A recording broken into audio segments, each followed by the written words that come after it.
despite the fact that our Shulchan Aruch and our Gemarot and our Rambams and all of our poskim, whether it's the Rishonim or the Achronim, or whether it's Rav Moshe Feinstein, or any of the great sages that we've had in recent generations that have discussed the issues of intermingling with the church in any way, shape, or form and forbid it. Apparently, all of those halachot went into the garbage because Ephraim Goldberg has just did the unthinkable and brought Christian missionaries into his synagogue.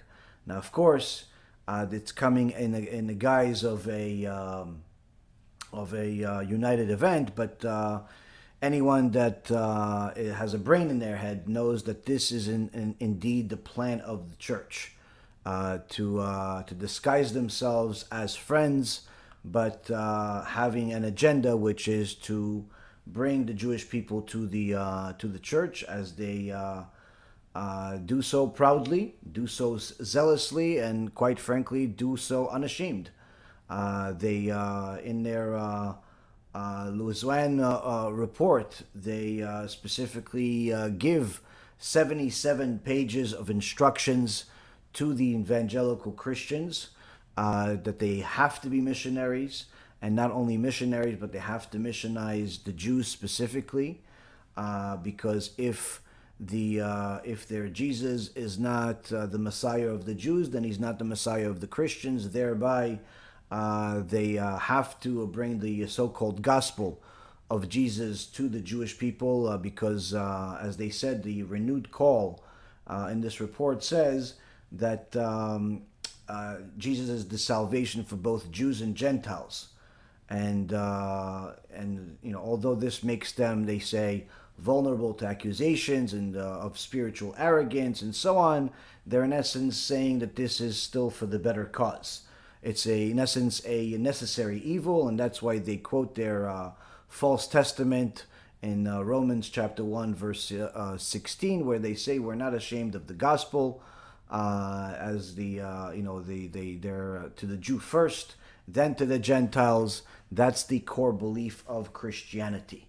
And Ephraim Goldberg, of course, does not believe in this, does not think that this is the case. He thinks that the Christians really do like him. And it's a sad situation. It's a sad situation. It's hard not to it's hard to keep my composure, because it's just one of those things where you see a Holocaust happening in front of your eyes, and you can't do anything about it. Now, of course, the naysayers and the people that were cheering for this to be allowed, cheering for Ephraim Goldberg's evil empire to prosper, have tried to grasp at any straw possible to justify their case. So when the letter by Rav Shechter came out, they cried foul that this is a forged letter, this is a fake letter. And as I told you guys last night in the quick video that we made, whether the letter is real or it's fake doesn't really make much of a difference. I didn't write the letter. I didn't tell anybody to write the letter. I don't know if it's real or fake. I never spoke to Rav Shechter before, but I don't need to, simply because what he wrote 9 years ago in the article, which is a published article, is that he is against it, just like Rav Soloveitchik was against it, just like the Rambam is against it, just like the Shulchan Aruch is against it, just like every normal Jew is supposed to be against it. It's not a Yaron Reuven belief, and it's and we don't need Rav Shechter to tell us that that this is allowed or not allowed. Although it would be nice to see him rebuke his own student, but unfortunately that's not happening. And instead of being a person that understands what the truth is and actually reading the articles that his own rabbi wrote, what Ephraim Goldberg did is that he got two sons of Rav Shechter to attend the event, in essence, kashering the event, as if because the two sons of Rav Shechter showed up, one of them doesn't look like he's even wearing a kippah and has all types of pictures on his on the internet of him hugging women and the celebrities that are the point is that he thinks that because these two sons of Rav Shechter showed up, that makes it as if Rav Shechter is pro this event and the Torah is pro this event. And of course, people are taking this as if this is Torah Sinai. They're taking this picture, they're taking this attitude as if it's Torah Sinai. And that's why it's not strange for anyone that Goldberg said tonight in this event, even though it's still going on. Baruch Hashem, we have reports coming in from inside. Said this in this event that him and Mario Bramnick already know each other for many years, and he's a proud friend of Mario Bramnick. He's proud to work together with him. And apparently they even danced together on the stage. 3 years ago, I met Pastor Bramnick. We were both in the waiting room of the Congressman's office, waiting to meet with her as a Yaron on a mission. He introduced himself. I'm a rabbi, he's a pastor. I imagine we were there for very different reasons. But when we compared notes and topics, it turned out we were there to advance the very same cause: Israel's safety and security. I made a friend that day in that waiting room. We've been friends since. And let me get unequivocally clear: Israel and the Jewish community are fortunate to have the friendship of Pastor Mario Bramnick, the Latino Coalition for Israel.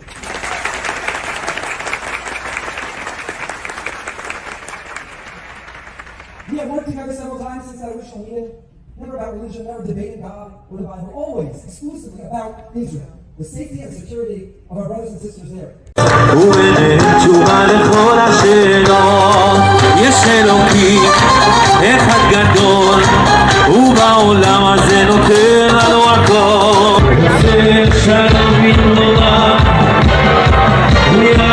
If that's not going to make Mario Bramnick seem like the best friend for the Boca Raton community and for anybody that's watching it, I'm not sure what will. So if we didn't think that Mario Bramnick is going to succeed in missionizing because people were going to be worried about him being a missionary, then of course Ephraim Goldberg just killed that because he's dancing with the enemy on stage as if the enemy is our friend. And of course, they're talking about the whole issue of Judeo-Christian as if we have a belief system that could coexist in peace, as if their belief is not antithetical to ours and our belief is not antithetical to theirs. As if the Christians themselves do not know their own religion, where they themselves say that we cannot coexist. In their own Luzoan report, in their own churches and their over 1,000 missionary organizations that they have in the world today that we know about that target Jews specifically. So much so that in their annual reports, they have a section of where they say how many people they've missionized and succeeded to bring them to their yoshke, and how many of those people are actually Jews, because Jews are a different category, and they have so much success that they are proud about telling you about how many missionaries they have in every city and every state, and they have a census of how many Jews are in every city and every state around the world. We're talking about worldwide organizations that are reporting from all over Europe, all over Asia, all over the United States, everywhere, and each one of them reports publicly, without any shame, without any embarrassment, without any secret, how many people they missionize, how many Jews they bring to their Jesus. They even have some organizations having their missionaries post 1 or 2 minute videos every single day to discuss the Jews that they missionized that day, and they ask the people to pray for those Jews to succeed, so-called succeed in coming to Jesus. And this is not something that the church is hiding. They literally have over 1,000 organizations like this that we know about. It's not hard to find. Mario Bramnick is one of those organizations. where he specifically targets Jews. This is not a secret. We've proven this. He said this explicitly in his videos, in his church, and in other events. But for whatever reason or another, the Ephraim Goldberg and his followers don't think that this is going to affect them. Such arrogance is something that is really unheard of. I've never seen such arrogance in my life. I've never seen such attitude in my life. It's really strange. And again, I spent many years on Wall Street, almost 20 years on Wall Street. I've seen a lot of arrogant people. I've just never seen somebody underestimate the enemy, the competition, whatever you want to call it, in such a fashion.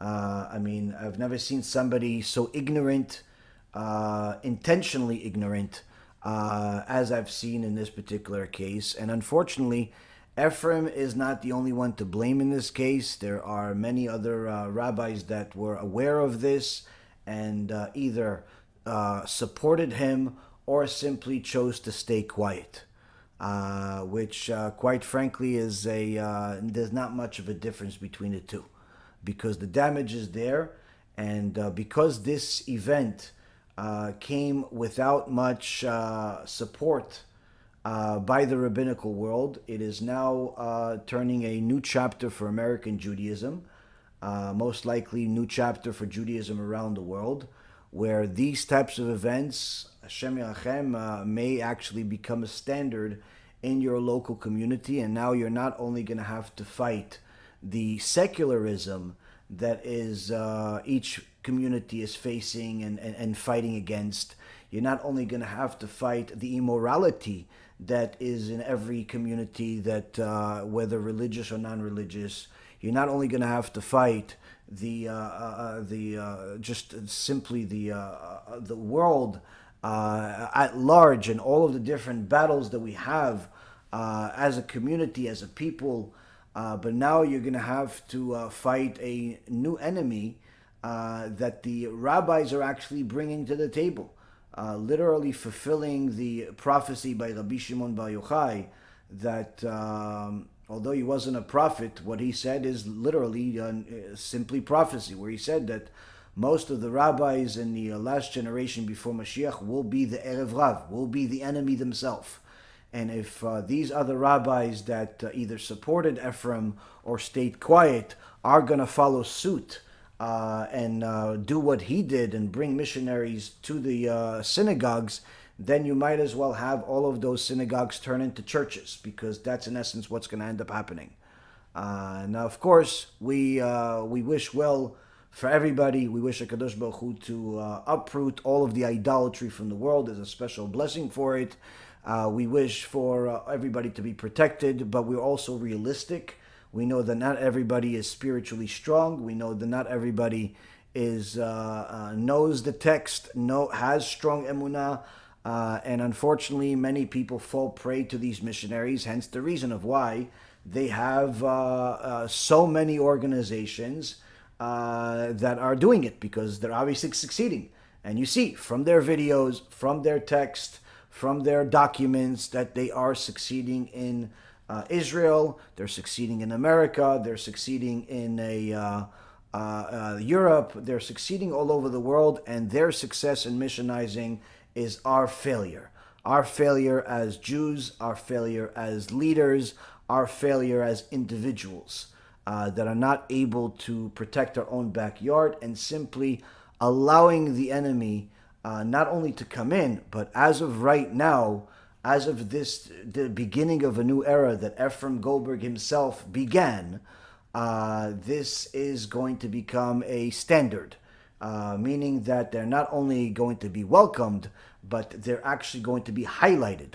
Just like Ephraim Goldberg is dancing with Mario Bramnick on stage.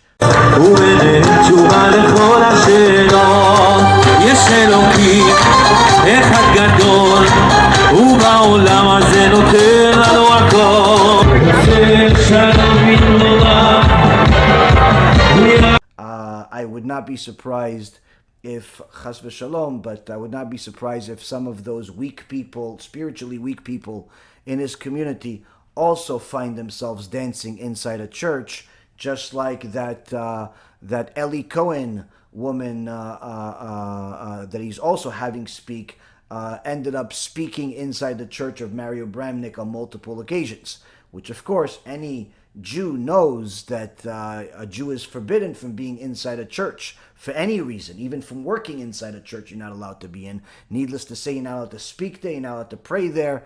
But people that are not aware of all of these things, people that are not aware of the truth of Hashem, are the biggest candidates. But of course, the church doesn't necessarily care who they bring. They want to bring as many Jews to their idolatry as possible, and but they also have different strategies in their Lausanne report. They have strategies for Orthodox Jews. They have strategies for secular Jews. They have strategies for intermarried Jews. They have strategies for spiritually weak Jews, for Holocaust survivor Jews, for old Jews, for young Jews. They literally have a 77-page report that is just mind-boggling how well structured they are, how well organized they are in their missionary activity, and how unprepared we are, and how much we're living in denial right now as a people, thinking that the church is our friend. Literally, only a person that chooses to be ignorant would believe that the church is our friend, and that the evangelical Christians are our friend. They're the last thing we have is our friend. ISIS are better friends to us than the evangelical Christians at this stage, because at least ISIS is not looking to convert us. But of course, I know that this type of comment is unacceptable to some people, but that's the problem. That is the problem. There is a very big gap between the truth and what people actually believe at this stage.